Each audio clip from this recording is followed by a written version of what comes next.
All right, this is the copyright disclaimer. The copyright disclaimer under Section 107 of the Copyright Act of 1976. Allowance is made for fair use for purposes such as criticism, comment, news reporting, teaching, scholarship, education, and research. Fair use is a use permitted by copyright statute that might otherwise be infringing. Fair use, fair use, fair use.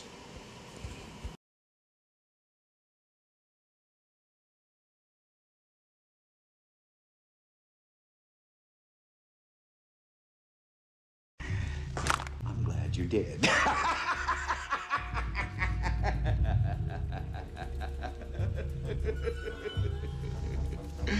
I'm glad you did.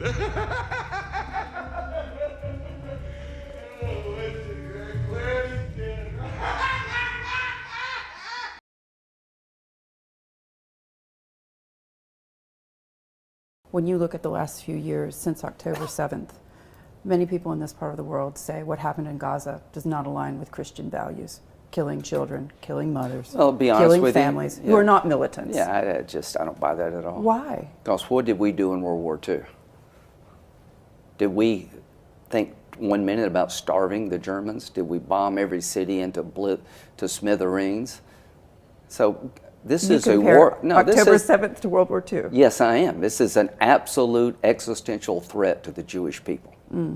What happened on October the 7th was 1,200 people were slaughtered, raped, and murdered and filmed by radical Islamists who would kill every Jew if they could, to the world. If you don't understand this is a threat to Israel's And then they survival, flattened Gaza. just flatten it. We flattened Berlin. We flattened Tokyo. Were we wrong to drop an atomic bomb to end the Japanese reign of terror? Were we? So my view, if I were Israel, I would have probably done it the same way. Without military victory, there is no hope of breaking radicalism. We flattened Germany. We flattened Japan. How many Americans Wait a believe minute. this? Out of that, the way that how many Americans think the way that you do?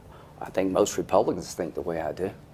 Even young ones. You're just out of touch if you don't understand Republicans, when it comes to radical Islam, is on Israel's side. It's not even close.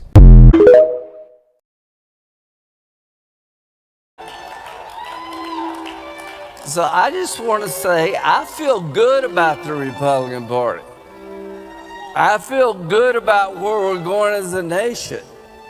We're killing all the right people and we're cutting your taxes.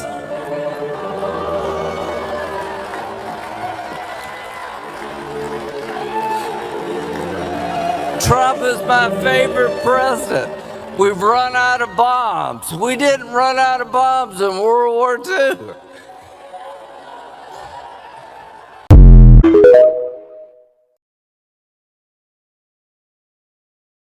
Lindsay, why don't you just admit that you're gay and then people won't blackmail you anymore?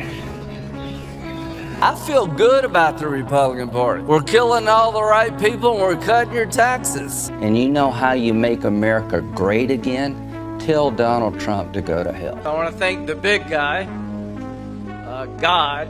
Trump comes later. Mr. President, you're not far behind God. Flattened Gaza. Just flatten it. We flattened Berlin. We flattened Tokyo. Trump is my favorite president.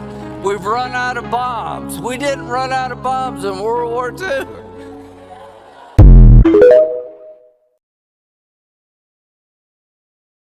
Republican Senator Lindsey Graham died of a huge tear in his aorta. That's the preliminary results from the medical examiner. The aorta is the hugest blood vessel in your body. It's the one that's leaving the heart, bringing blood away from the heart, and it tore. It tore because of years of problems of coronary artery disease, of plaque, etc., weakening it. That's the preliminary analysis. Interesting story as far as how this happened. Still a little confusing. They're saying that a woman called 911 and said Graham was suffering from chest pains. The woman said, this is a woman in Baltimore who was driving in. The woman said the front door would be unlocked. It was not unlocked. It was bolted. When the EMTs got there, they then called, I don't know whether they called the police first or their own supervisors, but they decided to break down the door. Whether the police had to break it down, still not clear. Got in there, found him, administered CPR. It was too late. He died. got me wondering whether this is a situation where he was on the phone with somebody, a staffer perhaps, wasn't feeling well and said, you know what, would you call 911 for me? I'll go unlock the door. She hangs up to call 911. He collapses before he makes it to the door. Anyway, that's what appears to have happened.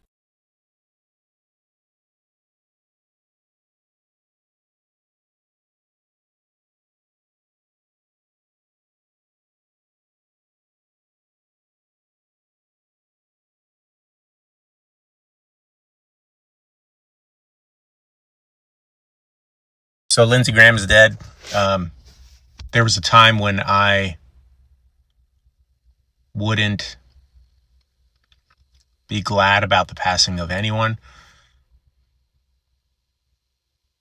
This was an evil guy. Lindsey Graham was an evil guy. I am sorry for his children, his grandchildren, his wife, but not him. And that's hard to say. I'm an empath, but I'm glad he's gone. I'm glad he's gone. He was an evil individual with no spine. He never stood up when he needed to, when it counted for the people of this country.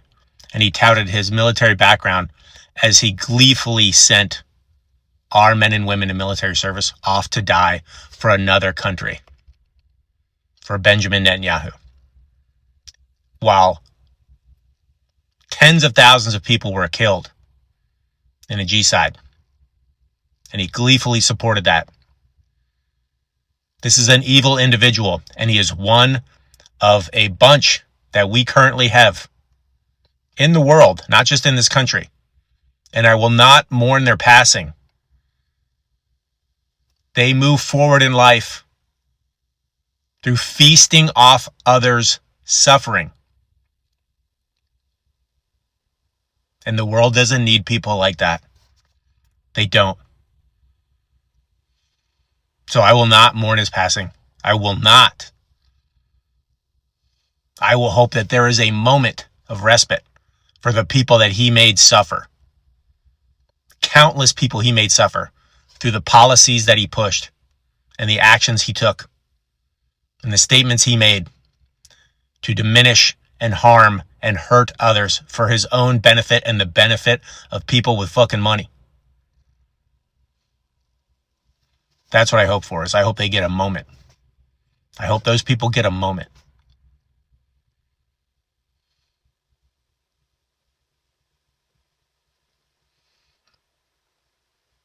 Lindsey Graham's dead, and I'm not sad he's gone.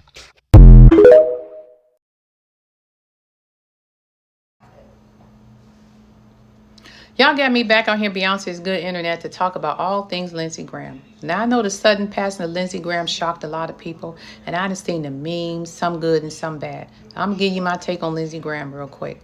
Now, again, I don't wish death on anybody, but let's see what Lindsey has been up to prior to his death. Lindsey Graham supported mass deportation.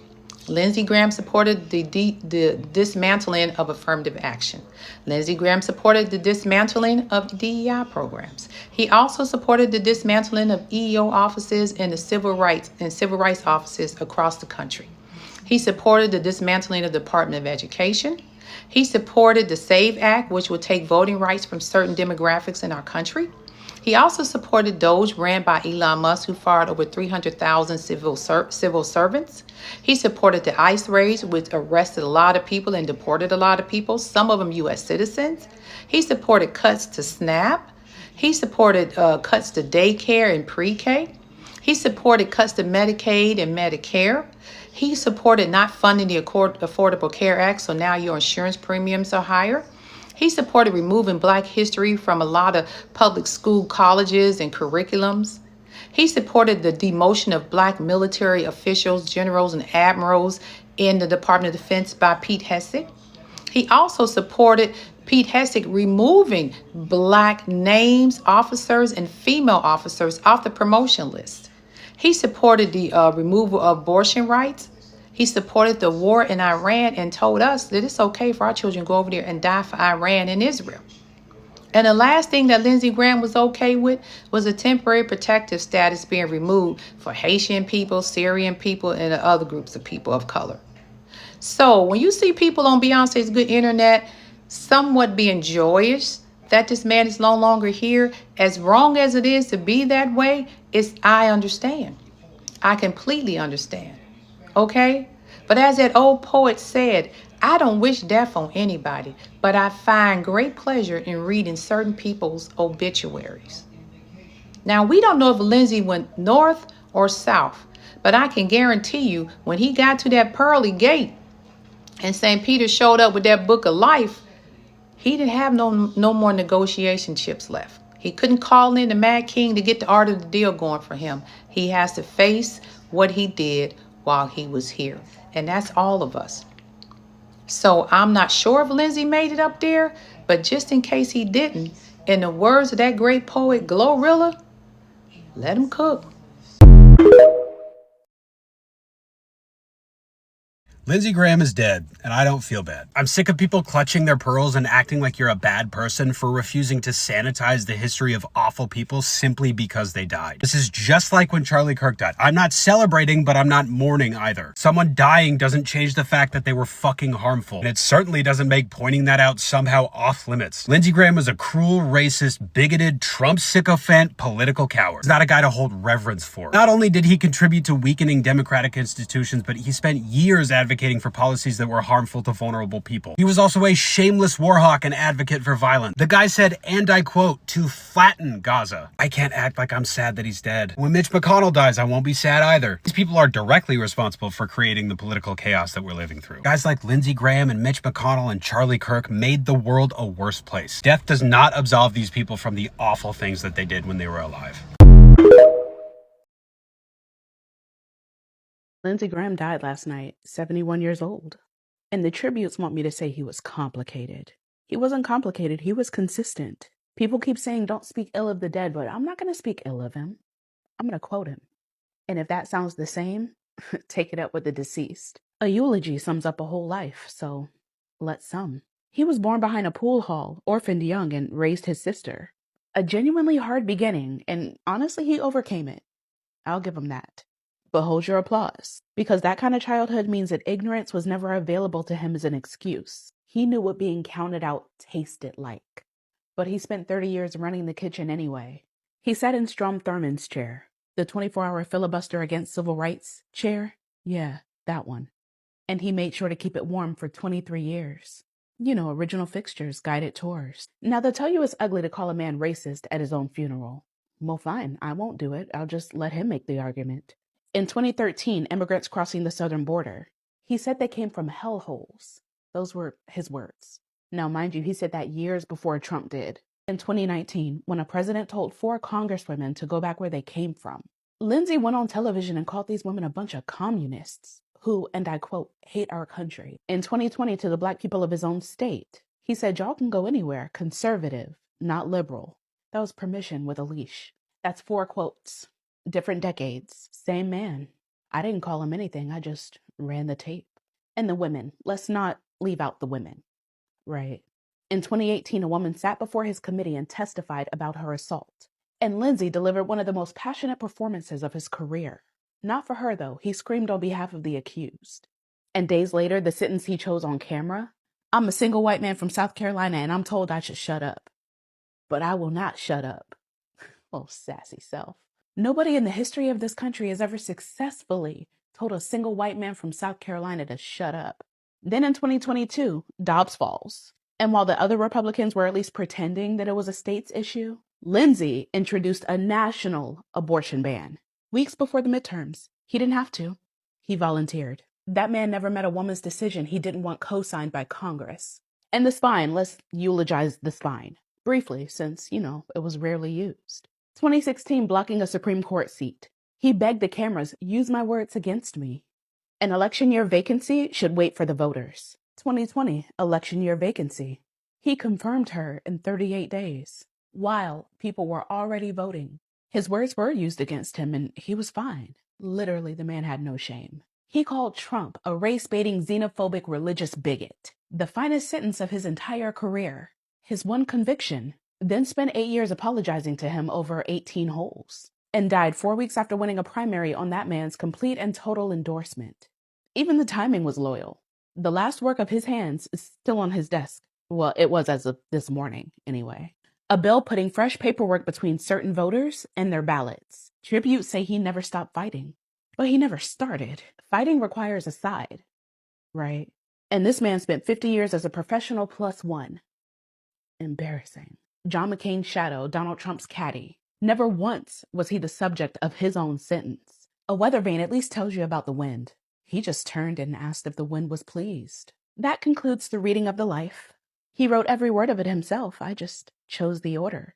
We will not be observing a moment of silence. So in lieu of flowers, check your registration. Take 2 people with you. He worried his whole career about the supply of angry white guys. Condolences will be accepted in November. We'll make sure they're counted, assuming his bill doesn't pass first. He'd have wanted the paperwork. Ashes to ashes, record to custody. The service is concluded. History has him now. And history, unlike Lindsay, doesn't change its story for anybody.